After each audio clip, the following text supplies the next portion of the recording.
Everyone thinks Adam Sandler is harmless. The funny guy. The layback one. The man who laughs things off. Joy Behar thought that, too. What she didn't realize was this. Some people don't explode when they're pushed. They wait. And when they finally speak, the room changes. The studio lights were warm, almost cozy, washing the set in soft autumn colors. The backdrop looked like a quiet park in October. Golden trees, a winding path, calm and harmless. The kind of setting designed to make conversations feel safe. Adam Sandler sat comfortably in his chair, legs relaxed, hands folded loosely in front of him, navy blazer, dark shirt, no tie. He looked exactly like people expected him to look, casual, approachable, unbothered. Joy Behar sat across from him, angled just enough to feel confrontational without appearing aggressive. She wore a polite smile, the kind that never quite reached her eyes. Whoopi Goldberg finished the intro smoothly. Our next guest needs no introduction. Applause filled the studio. Adam nodded once, a small smile forming. He thanked the audience, joked lightly about being awake this early, and the crowd laughed on cue. Everything was normal, too normal. Joy leaned forward, clasping her hands. So, Adam, she said, voice light but sharp around the edges. You've been making movies for what, 30 years now? Adam smiled. Something like that, yeah, and you're still doing the same kind of roles, Joy continued. The funny guy, the man-child, the goofy voice. Ever get tired of that? The question landed gently, but not accidentally. Adam tilted his head, considering. I don't know. People seem to enjoy laughing. I do, too. A ripple of laughter from the audience. Joy didn't smile. But don't you ever want to be taken seriously? She asked. I mean, real actors chase challenging roles, awards, legacy. Adam shrugged. I like making people laugh on a Friday night. Joy nodded slowly as if indulging a child. That's nice. But some people would say that's playing it safe. Adam didn't react. He picked up his mug, took a small sip, set it down carefully. Well, he said calmly. Safe isn't always bad. Whoopi jumped in, sensing the itch. Comedy is hard, she said. People underestimate that. Joy waved a dismissive hand. Sure, but let's be honest. There's comedy and then there's that. She gestured vaguely as if Adam's entire career could fit inside the motion of her wrist. The audience laughed again, this time more uncertain. Adam's smile stayed in place, but it thinned just a little. You know, Joy continued, some critics say your movies are comfort food. Empty calories. Fun but forgettable. Adam nodded slowly. Comfort food feeds a lot of people. Joy raised an eyebrow. So, you're okay with not being important? There it was. The first real push. Adam looked at her. Really looked this time. Not offended, not angry, just attentive. I think if someone laughs with their kids, he said evenly. That matters. Joy leaned back, crossing her arms. That's one way to look at it. The room felt different now, quieter. The laughter had stopped coming automatically. Adam stayed relaxed, but something had shifted. His answers were shorter, his eyes steadier. Joy noticed. She always did. So tell me, she said, voice tightening just a bit. Do you ever worry that people don't take you seriously because, well, you train them not to? Adam smiled again. This time it didn't reach his eyes at all. People can think whatever they want, he replied. That's kind of the job. Joy studied him, clearly unsatisfied. This wasn't the reaction she wanted. Not yet. The conversation moved on to a new project, to family, to fame. But the tone had changed.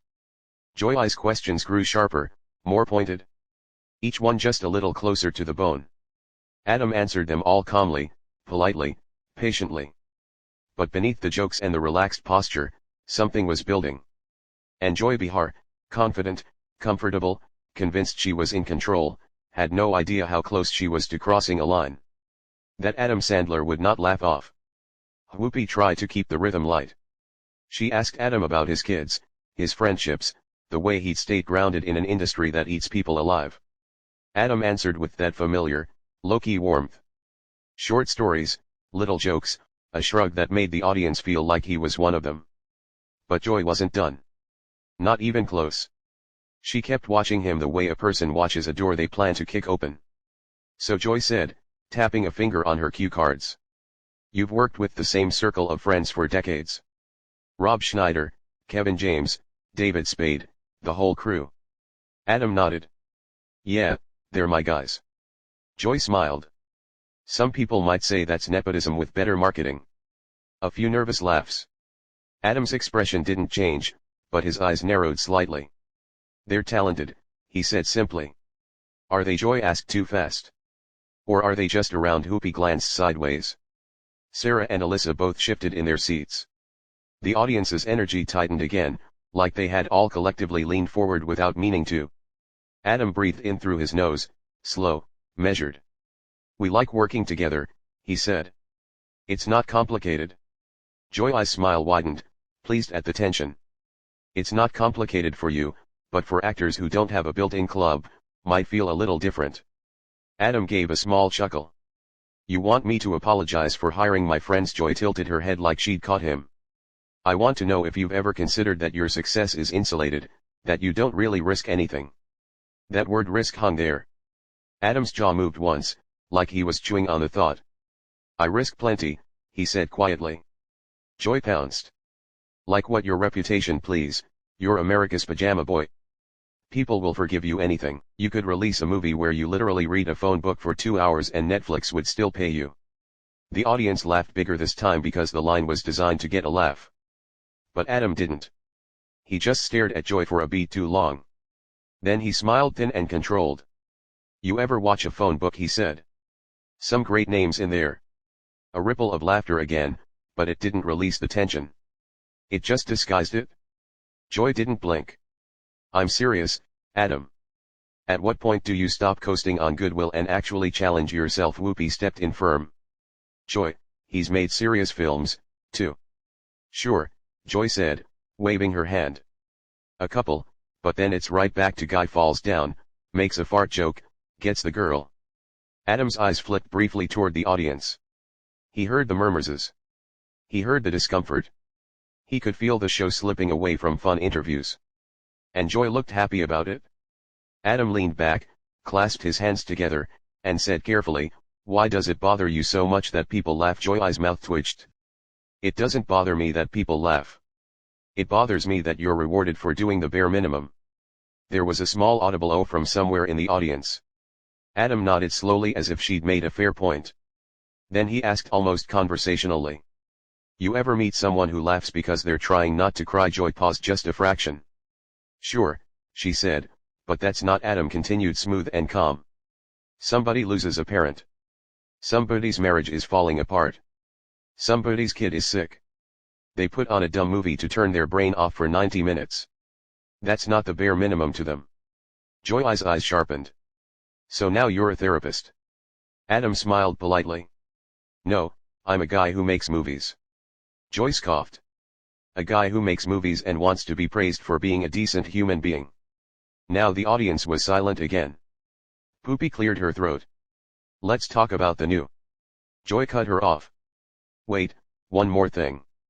Poopy's face tightened. Joy. Joy didn't care. She leaned in, voice slightly lower, more intimate, like she was about to share something real. People love you, she said. They think you're this sweet, humble guy. But off camera, are you actually like that, or is it another persona like the movies? Adam's eyes didn't move. What do you mean? He asked. Joy shrugged. I mean, Hollywood's full of nice guys who aren't so nice, and you've been protected by your image for a long time. The implication landed like a slap without the sound. Alyssa's eyes widened. Sarah's lips parted. Even Whoopi looked startled now, like Joy had stepped over a boundary that wasn't written down. But everyone understood. Adam's mouth opened slightly, then closed again. He didn't react the way Joy wanted. Not yet. Instead, he smiled, calm, almost gentle. Joy, he said, voice quiet. You want to talk about my work or you want to talk about rumors? Joy held his gaze. I want to talk about reality. Adam nodded once. Okay, he said. Then let's talk about reality. The way he said it made the room colder because for the first time, Adam Sandler wasn't joking. And Joy Behar, still convinced she was steering, didn't notice that Adam had just taken the wheel. Not until he leaned forward, set his mug down with a soft clink, and looked at her like she was the one sitting in the hot seat now. And the audience could feel it. Something was about to happen. The studio felt different now. Not louder, not chaotic, quieter. The kind of quiet that happens right before something breaks. Adam leaned forward, elbows resting lightly on the table, hands folded. His voice stayed calm, almost soft. But there was an edge now, a sharpened clarity that hadn't been there before. You said reality, he repeated. So, let's be real. Joy crossed her arms, chin lifted. She was still smiling, but it didn't reach her eyes. By all means. Adam nodded once. Reality is, I've been doing this for over 30 years, and in that time, I've learned something. Joy raised an eyebrow. Oh. Adam looked straight at her. Some people don't want answers. They want reactions. A murmur rolled through the audience. Joy laughed lightly. That's a convenient excuse. No, Adam said, still steady. It's an observation. Whoopi shifted in her chair. Okay, let's Joy cut in again. So, are you saying I'm baiting you? Adam finally smiled, but this time it wasn't friendly. It was precise, controlled. I'm saying, he replied. You're not actually curious about me. Joy leaned forward. You don't get to decide my intentions. Adam didn't flinch. I don't have to. Your questions do that for you. The audience reacted audibly now, an uneasy mix of gasps and scattered applause. Joy's tone sharpened. You came on this show to promote a movie. This is part of the deal. Adam nodded. Sure. Talking about the movie, not my character assassination. Joy scoffed. That's dramatic. Adam tilted his head slightly. Is it? He paused. Let the silence work. Then he continued slower. You called my work lazy. You implied I don't take risks. You suggested my personality might be fake. That's not critique. That's provocation. Joy's smile faded for the first time. I'm allowed to challenge guests. So am I, Adam said calmly. That landed harder than shouting ever could. Joy opened her mouth, then closed it. She wasn't used to guests pushing back without raising their voice, without giving her the satisfaction of outrage. She tried another angle. Let's be honest, she said. Comedy like yours doesn't age well. The culture moves on. Adam nodded. It does. And some people, Joy added, get left behind. Adam's eyes didn't leave hers. Funny thing is, every time people say that, another generation shows up laughing. Applause broke out. Real this time. Joy's jaw tightened. You think popularity equals value? Adam shrugged slightly. I think connection does. Joy rolled her eyes. You sound very comfortable on that moral high horse. Adam smiled faintly. I'm not on a horse. I'm on a chair on your show answering questions you asked. The audience laughed, but Joy didn't. Whoopi finally stepped in firmer now. Joy, maybe we know, Joy said sharply. I want to finish this. Adam exhaled through his nose slowly. Okay, he said. Then let me finish something too. He sat up straighter now. The casual slouch was gone. The warmth was still there, but contained like heat behind glass. You talk about risk, he said. Let me tell you what risk actually is. Joy folded her arms tighter.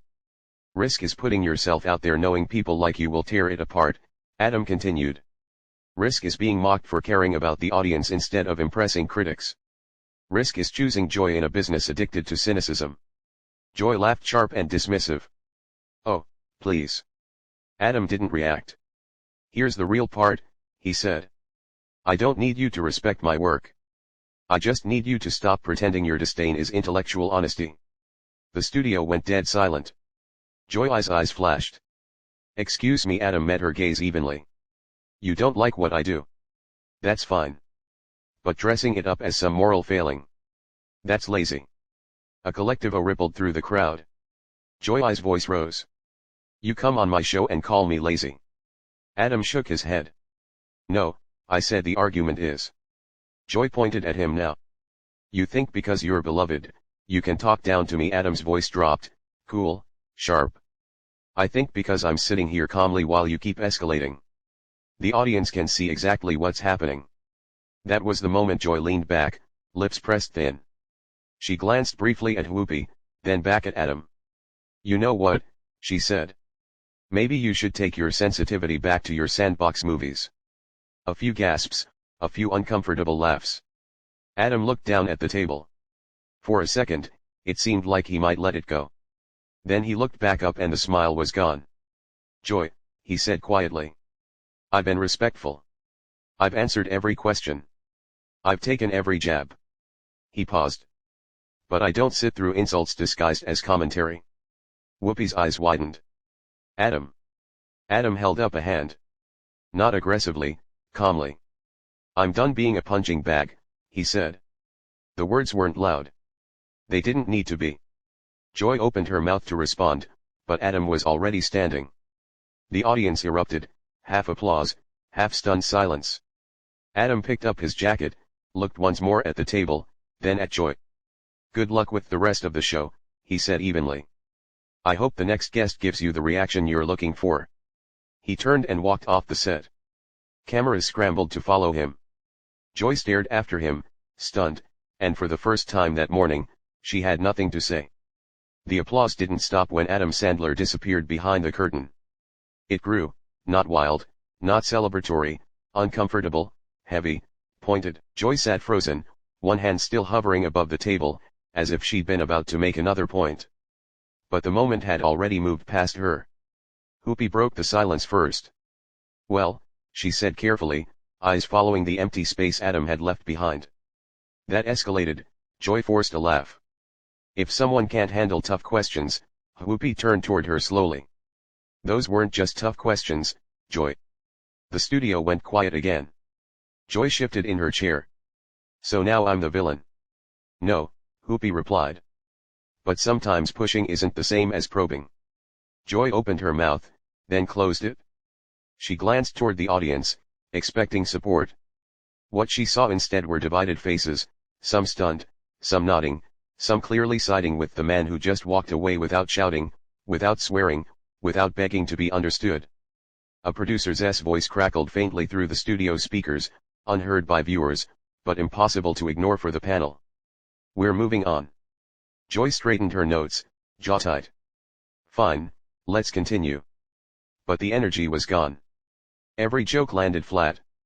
Every transition felt forced. The empty chair beside Joy wasn't just noticeable. It was loud. Backstage, Adam didn't stop walking. A staff member tried to speak. He nodded politely and kept going. No rant, no victory speech, just a quiet exit. By the time the show cut to commercial, clips were already spreading online. Adam Sandler shuts down the view. Sandler walks off after Joy Behar clash. Calm, controlled, final. Joy would later say the interview was spirited. Adam wouldn't comment at all. He didn't need to because sometimes the strongest statement isn't the last word. It's knowing when to leave. Adam Sandler didn't raise his voice. He didn't trade insults. He didn't stay and perform. He stood up and walked away.